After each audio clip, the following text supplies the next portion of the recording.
depressions in history. Once again outraged, Congressman Louis McFadden, a longtime opponent of the banking cartels, began bringing impeachment proceedings against the Federal Reserve Board, saying of the crash and depression, it was a carefully contrived occurrence. International bankers sought to bring about a condition of despair so that they might emerge the rulers of us all. Not surprisingly, and after 2 previous assassination attempts, McFadden was poisoned at a banquet before he could push for the impeachment. Now, having reduced the society to squalor, the Federal Reserve bankers decided that the gold standard should be removed. In order to do this, they needed to acquire the remaining gold in the system. So, under the pretense of helping to end the Depression, came the 1933 gold seizure.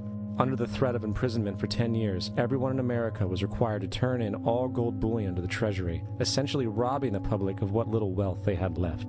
And at the end of 1933, the gold standard was abolished. If you look at a dollar bill from before 1933, it says it is redeemable in gold. You look at a dollar bill today, it says it is legal tender, which means it is backed by absolutely nothing. It is worthless paper. The only thing that gives our money value is how much of it is in circulation. Therefore, the power to regulate the money supply is also the power to regulate its value, which is also the power to bring entire economies and societies to its knees.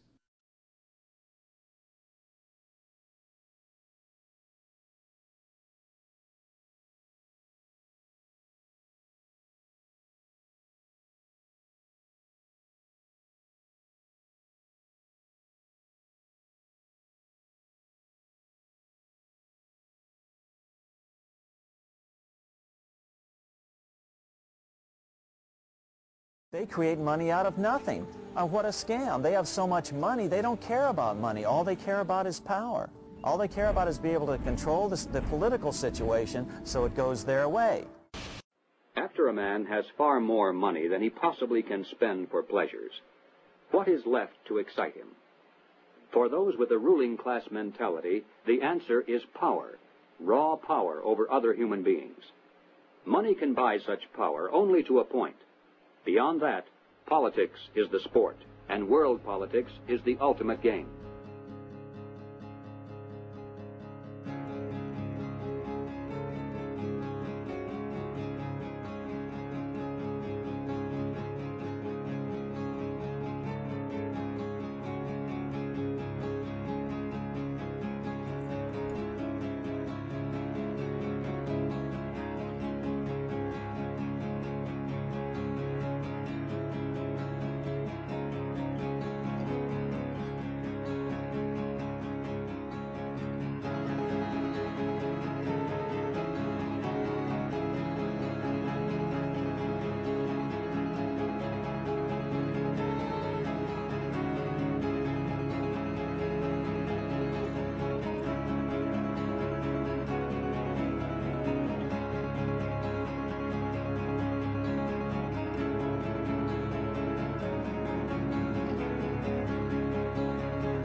On the outskirts of the national capital today, black limousines with darkened windows converged on a hotel where private security guards imposed ironclad control. The limos carried royalty, political power brokers, and industrial titans to a secret meeting that will last all weekend. It's known as the Bilderberg Group. Could their objective be world domination? If you haven't heard of the Bilderbergers, it's for one reason only. They haven't wanted you to. At their annual closed-door meetings, no outsiders are allowed even close to the building. Here are gathered the most powerful individuals of the Western world, united regularly at club meetings. Yet nothing is reported by the New York Times, the Washington Post, or the LA Times. What really fascinates me is the complete blackout in the American press. For more than 20 years, I've gone down to the press club every day. I check the wires in their library.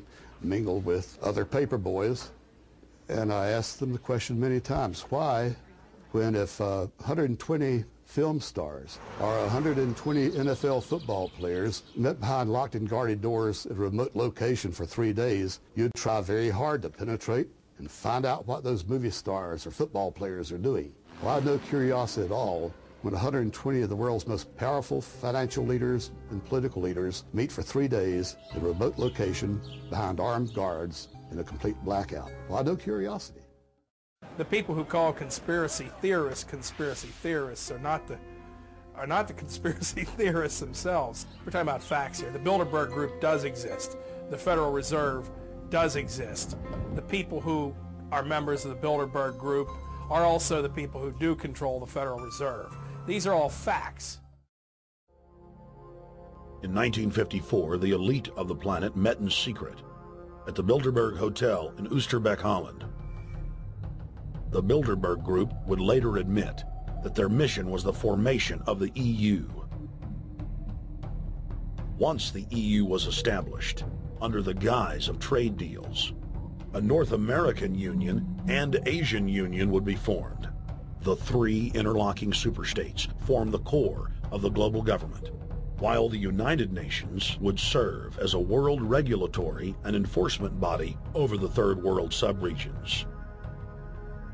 The Bilderberg Group consists of the heads of all of the managing roundtable groups that steer individual countries. Picture the elite power structure of the world as a giant pyramid, with only the elite of the elite at the tip top of the capstone. The group has been so secretive that until the mid-1980s, the controlled corporate media denied its existence. Into the late 1990s, coverage only consisted of rare one-line mentions.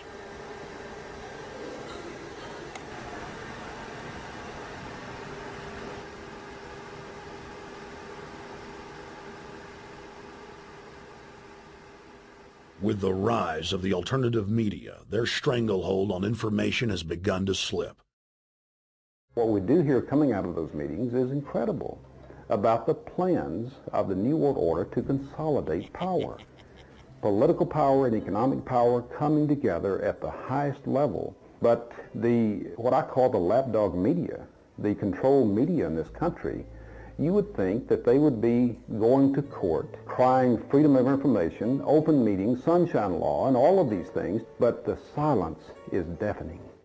Why is it the major media would deny this? Let's look at the ownership of the major media.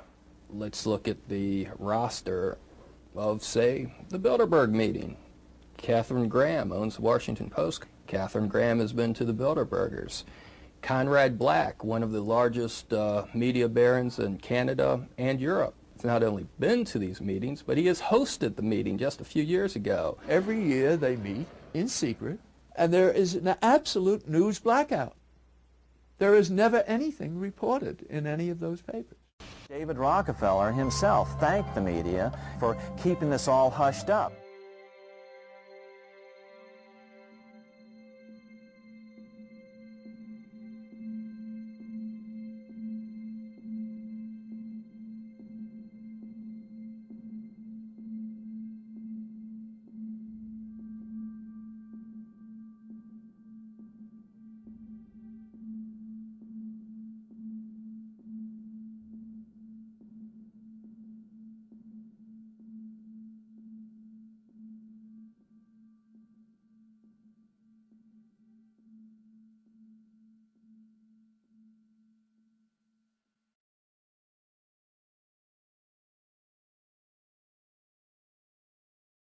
First heard about Bilderberg in 1975, and I said, I don't believe it. That's not possible. Who in hell's Bilderberg? I spent 20 happy years with metropolitan newspapers. All the wires are clicking at my ear. That could not happen without me knowing about it. And the thing that first impressed me most was columns in 1957 by the late, great Westbrook Pegler, widely syndicated columnist. He wrote 2 lengthy columns about how approximately 100